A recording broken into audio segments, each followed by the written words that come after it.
This past transfer window was somehow one of the most chaotic and one of the least chaotic that we've ever seen at the same time. With all the stuff that was about to happen, we were in for a ride.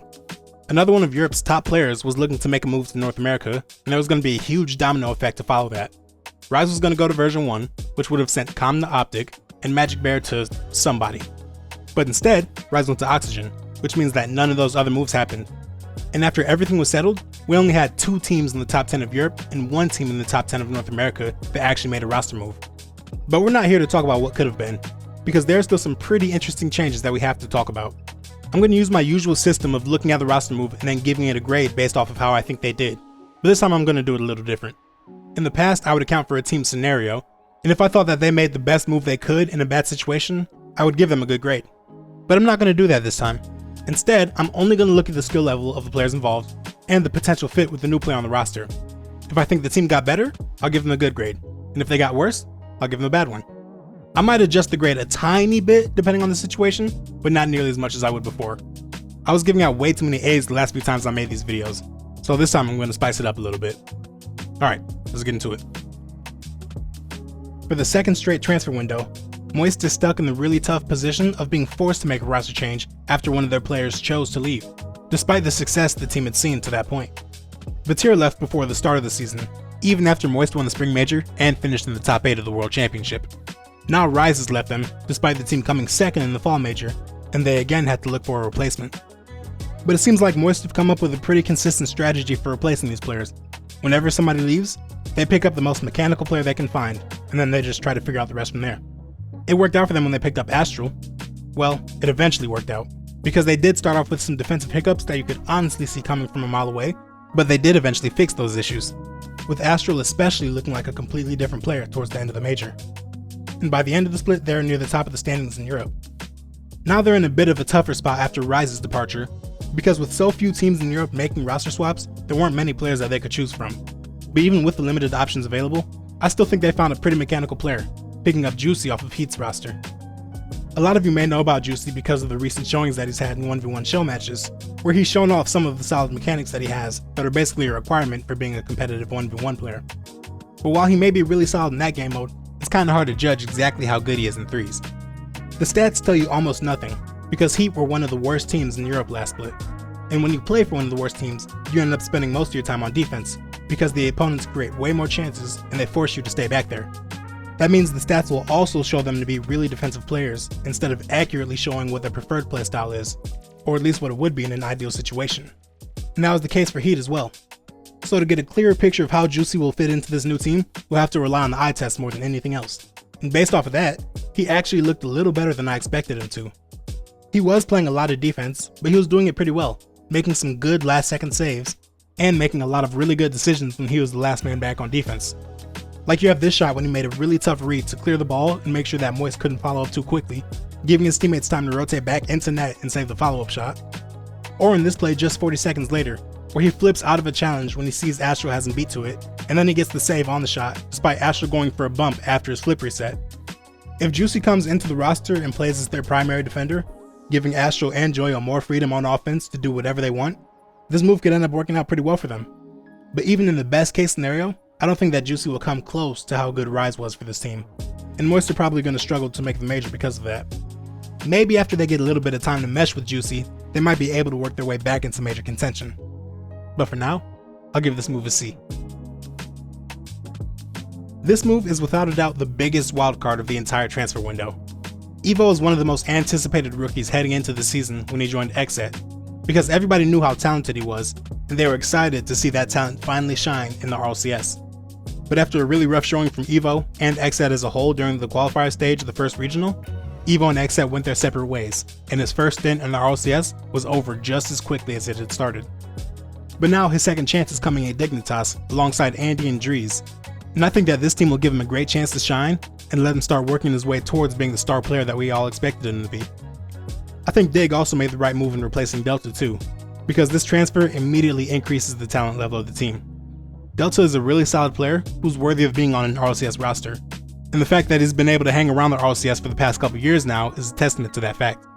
But at the same time, just being solid isn't really enough if you want to become a top level team. There wasn't much about him that really made him stand out amongst his competition, which was shown in the fact that he was towards the bottom of the region in a lot of different stats.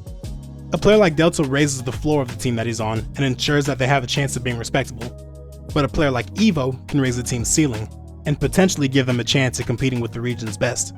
And I assume that's the exact thought process that Dignitas had when they brought him in. One thing that'll be fun to keep an eye on for this team is how fast they're likely to play after this move. Dries has always been extremely speedy ever since coming into the RLCS, and that hasn't changed at all this season. Evoh has shown a similar fast-paced style in his one brief appearance in the RLCS and in other 3v3 events that he's played in. So if this team is going to play well together, this speed is probably going to have a lot to do with that.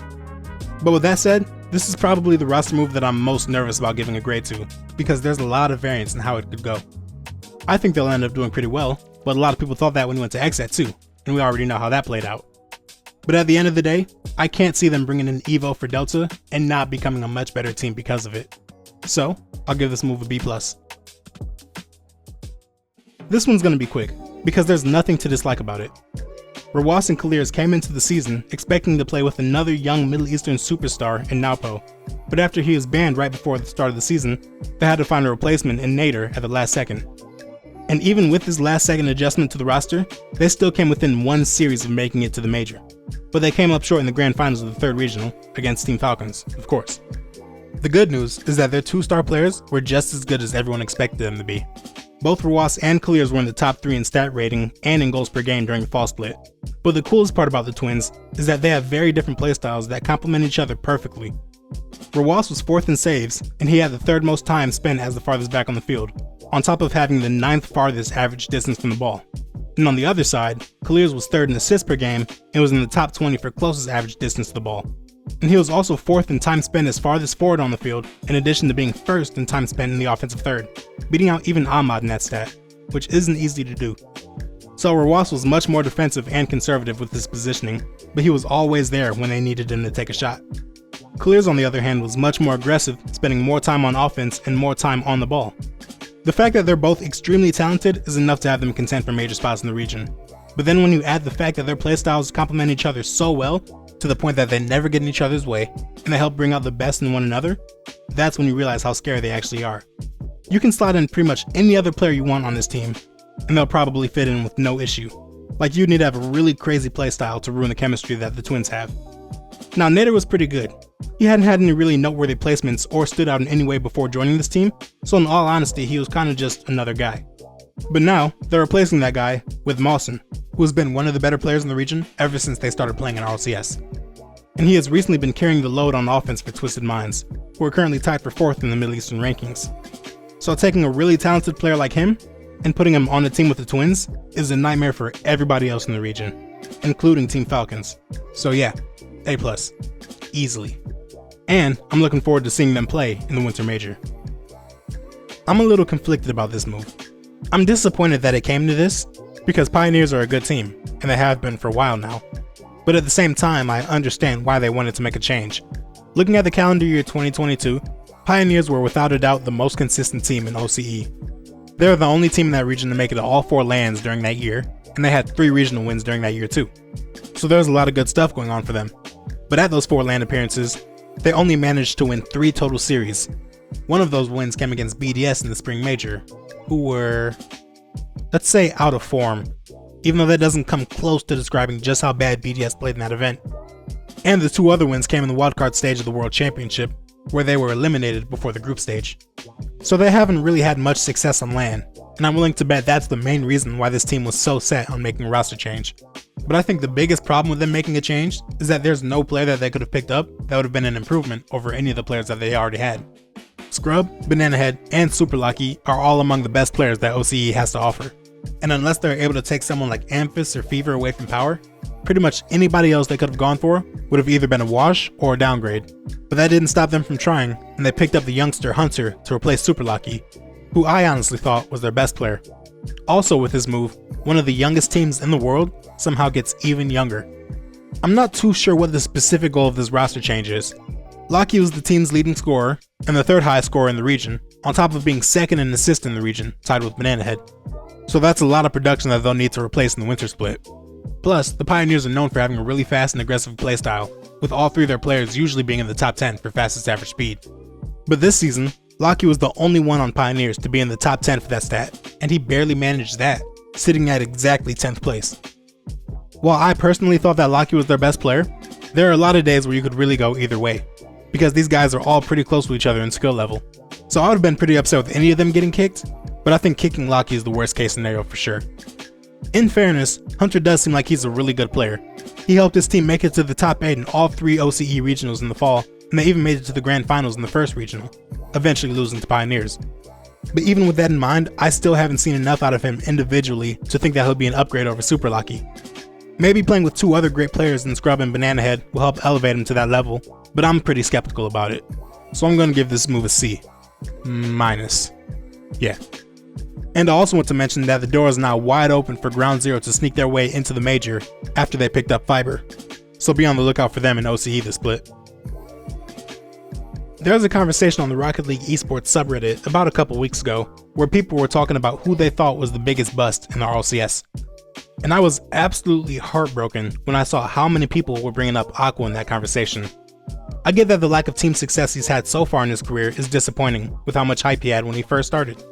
But regardless, I still think that Aqua has always played at a really high level individually. But at the same time, I understand that to get respect in this community, you gotta start getting some W's and getting better placements in tournaments at some point, which is totally fair. So when it was announced that this team was dropping Taroko towards the end of last split, I got a little excited about the future of this team. When this team was known as Rogue, they were always aggressive in the roster moves that they would go for, attempting to sign players like Daniel in Beast Mode in the past. And even though they're never able to get someone of that caliber, the fact that they are trying shows that they weren't afraid to swing for the fences whenever they're trying to grab a new player. So with that in mind, I was excited to see them try to make another aggressive move and sign another talented player to help Aqua and Gyro try to get to the top of North America. But then they went and signed Knight, who's a good player, sure, but he's definitely not who I had in mind when I thought of this team swinging for the fences and whoever they picked up. Knight was on Seoul last split, who are one of the worst teams in NA, so naturally all of their players spend a lot of time in defense. But even with that being the case, Knight still had the 6th most time as being farthest back on the field out of all players in the region. So that means that even on a team full of passive players, he was still the most passive player. And on top of that, he played really slowly. I'm always talking about Taroko's average speed and how he's near the bottom in the region in that stat. But so far this season, Taroko's only the 9th slowest player. Meanwhile, the slowest player was Knight, and he was the slowest by a huge margin. So considering all of this, it seems like they replaced Taroko with another player who plays just like Taroko, and he honestly may not even be as good as him, but that still remains to be seen. Regardless, I'm gonna have to give this move a D+. So if I were grading these roster moves off vibes and how I personally felt about them, then this one is easily getting an F. Furia was one of the best teams that we've ever seen come out of a smaller region last season.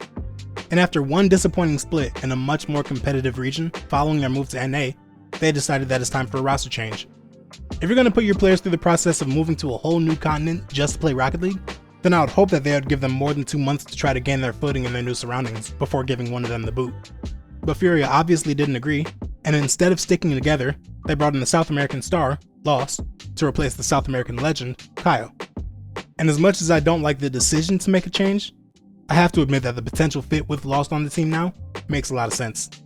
The thing about Furia is that even though they came from South America, they've always been a bit slower and more controlled than we've seen from other teams out of that region, and they showed that style during their dominance in South America last season. That playstyle hasn't changed too much in this season either, with Furia still being ranked near the bottom in a lot of the stats that relate to speed, even after their move to a new region. But we mostly saw this slower style in the team in regards to Kaio and Card, because while they're consistently among the slowest moving players in the region, Yan was usually among the fastest, which has been the case for both this season and last season. But now, if they're looking to change the team's playstyle, one of the best ways for them to do that is to get faster. And picking up Lostt, who as I said in my last video, was the fastest player in all of South America during the fall split, is probably one of the best ways to do that. Add that to the fact that he was the best scorer in the region by a huge margin, and the fact that being from Brazil and speaking Portuguese means that there's no language barrier that would have been there with pretty much any other player that they could have picked up. Then signing Lostt is kind of a no-brainer for Furia if they're going to make a move. But I'm sure that there was a lot of discussion beforehand about which player was going to be the one replaced. And since you definitely aren't going to kick Yan, the 2 other choices are Kaio and Card, which is a hard decision to make because I think the 2 players are honestly really close to each other in skill level. If the only factor that's being considered is who plays faster, then it'd make more sense to remove Card from the team since he's always playing at a slower pace than Kaio. But But I think the main factor in Furia deciding to keep Card is that he's probably the team's best defender. Not because of how many saves he makes, but because he does a really good job of playing defense in the midfield and slowing down the opponent's attack, giving his teammates time to rotate. And him doing this so well, and so often, is why he had the 4th closest average distance to the ball when his team didn't have possession. So if you're going to have 2 offensive stars in Yan and Lostt on your team, then it makes sense to keep the better defender around to give the team more security on that side of the field whenever they need it. Ultimately, I do think adding Lostt will make this team better, but I don't know how much they're going to go up in the standings. I do think Lostt is a better player than Kaio, but I don't think the gap between them is that big. But if this team is going to improve, the difference in play style between Lostt and Kaio will have to be a big reason for it. But at the same time, going from Kaio to Lostt is probably going to be a huge adjustment for Yan and Card, and we have yet to see how they'll do with that adjustment. But even if this move ends up being a hit, the top of North America is still so crowded that it'll be very hard for them to break into the top 5 and get a major spot. I think they have a better chance of doing it now than they did with Kaio, but I still don't think it's all that great. But the team is improving, so I'll give this move a B+. Now on the other side of this move, we have Kaio coming back down to Brazil from America after one split and taking Lostt spot on the team that was known as the club, and will soon be known as something else. While all roster moves carry a lot of weight and are always a big decision, this change comes at a very critical time for this team, given what's happening to the other teams in the region. Team Secret made their presence felt at the Fall Major, and now they look like the favorite to be South America's best team. Crew Esports are replacing Shad with Brad, and while I'm not going to dedicate a whole section to that move, I would probably give it an A or an A-. I think they'll be an even better team in the winter than they were in the fall, which is saying a lot, because they were one tiebreaker match away from making it to the major. Then you have W7M Esports, and they're bringing together Royalis, Snips, and Wisty to form a team that I think will be good enough to win against anybody else in the region. So if this team wants to stay on top of South America, they had to grab the absolute best player that they could, and I think they did that when they picked up Kaio. Like I said in the last section, I don't think Kaio is that far away from Lostt in terms of their overall skill level, but I think the playstyle changes between the two players will have a much bigger impact on this team than it will on Furia. The club's go-to strategy last split was to have Lostt and Astramic zoom around the field on offense together, creating chaos for the defense that would eventually lead to an easy goal. But if that failed, Lostt would still be able to create difficult scoring chances on his own with his great speed and mechanics, and he would convert those chances way more than anybody else in the region. But with Kaio being a much slower player, that's a playstyle that we're not going to be able to see from this team in the winter. With Lostt in North America, now Astramic is the fastest player in the region, and without his former teammate running around on offense with him, I'm guessing that we'll see Astramic try to pick up the pace even more to make up the difference. Though I'd also guess that Bems is going to pick up the speed too to try to compensate for this loss. But one thing that should be really interesting for this team is that neither Kaio nor Bems possess the ball all that much. For Bems, that was because he had spent so much time on defense behind Lostt and Astramic that he wouldn't get too many chances to take the ball for himself. But in Kaio's case, it was because once he got the ball, he would never hold on to it for that long. Whether it was a shot or a pass, he likes to hit the ball into a specific area really hard, rather than possess it for a long time himself. But with how accurate his touches tend to be, this usually works out for him. But every team would like to have more than one person who is comfortable possessing the ball for a long time and can break the defense down at least a little bit when he has it. And with Kaio and Bems not showing too much of a tendency to do that themselves, Astramic is going to be the guy that does that for this team most of the time. This also extends to playmaking and passing the ball to teammates and scoring chances. Despite Bems having one of the highest assist numbers in the region, neither Kaio nor Bems are known for having a great passing ability. On the other hand, Astramic was third in the region in assists per game and was always making great passes. So with that in mind, he's probably going to have to carry this team's offense in order for them to have much success. But the good news for them is that if there's any player in the region that you'd want to have this responsibility, Astramic is the guy. Well, I guess it would either be him or Sad from Team Secret, but he's obviously not an option here. If this team is going to make it back to the major, then I think Astramic is going to have to play like the best player in the region, or at least be really close to it. This team won't be as good as they were last split, but this seems like the one case where I'll need to bump up the grade a little bit in spite of that, because Kaio was without a doubt the best player for them to pick up. If they had gone with pretty much anybody else, I probably would have given them a D. But since they got Kaio, I'll bump it up to a B-. Let's wrap things up with the main character of this transfer window. A lot of the potential moves that were going to happen this split all relied on Rise going to version 1. But then when that move fell through, all the other moves that are going to happen as a result also fell through. And while a few teams are probably really upset that this move didn't end up happening, I doubt Rise or Oxygen cares about that at all. Because when this team finally gets on the field together, I think they'll show everybody why they wanted to go in this direction. When I talked about Oxygen in my season preview video, the one thing I talked about more than anything else was how good their offense was going to be, even going far enough to predict that they would have the #1 scoring offense in the region. And while K-Corp has kept that prediction from being right so far this season, it's still fair to say that their offense has been Oxygen's greatest strength so far this season. And as long as they have Joreuz, who is still the best scorer in the region, and arguably the world, that's going to be the case for them. But with Joreuz being the same great scorer that he's been for a while now, the biggest surprise that I saw with this team was with how Oli played, because I thought he was going to be another high scorer for this team and end up pretty close to Joreuz in goals per game. But he was actually much more of a passer and a facilitator, way more than I expected him to be. But since he led the region in assists per game during the fall split, you have to say he did a pretty good job at it. Truth be told, I don't think this team really needed to make a roster move, because even with Oli on the team, they were talented enough to be in the conversation for one of the best teams in Europe. And they proved that they belong in that conversation by winning the first regional of the split and making it to the top 8 of the major. But I guess they decided that wasn't enough for them, because they swapped out Oli for Rise, replacing a facilitator for one of the most aggressive offensive players in the entire world. Like he always has, Rise spent a lot of time in the offensive side of the field, speeding around the defense trying to put on the pressure and put them in tough spots so his team can take advantage of that and score goals. And the funniest part about this tendency is how dedicated he is to it. When Astral came to Moist, my main question was whether Astral or Joya would be more defensive to fill in the void left by Vatira, because I knew that there was no way that Rise was going to do it. And to nobody's surprise, that's exactly what happened, since he ended up near the top of the region in goals per game and near the bottom in saves. If there's one thing that we need to keep an eye on with his new Oxygen team, it's the fact that Archie will have a lot more pressure on him to facilitate the offense and get the ball to his teammates in scoring positions now that Oli isn't right there with him. Rise and Joreuz are definitely good passers when the time comes, but they've also shown that their tendency is to shoot the ball more often, which they're both very good at. So Archie will have his work cut out for him to ensure that he's getting the most out of these two great shooters, but I think that he'll be up to the task. He definitely has the talent for it, and he's even said himself that he's more comfortable in a supportive role on offense where he can let his teammates do most of the scoring. He's never really had the chance to play that role so far in his career, because on pretty much every team he's been on, he was the best offensive player, so his teammates would need him on the offensive side of the field to score goals. But his supportive and defensive nature would still come out with him racking up a bunch of assists and saves on top of that. So to put it simply, he's done just about everything for all the teams he's been on so far in his career. And that's a huge reason why he's pretty much lived at the top of the stat leaderboards ever since the start of his career in RLCS. But for the first time in his career, he'll have two teammates who are just as good as him on the offensive end, if not better. So we'll finally see him be the dedicated facilitator and support player that he's always wanted to be. And I'm sure that he'll do a really good job at it. Like to the point where I wouldn't be surprised if he led the region in assists and saves during the next split. At the very least, I'm expecting him to be in the top 3 for both of those stats, but we'll see how that goes. And the craziest part about this section is that I still haven't mentioned the most important aspect of Rise coming to this team. Joreuz has gone to 4 RLCS lands so far in his career, and he's never been able to make it past the top 8, despite playing for some really talented teams.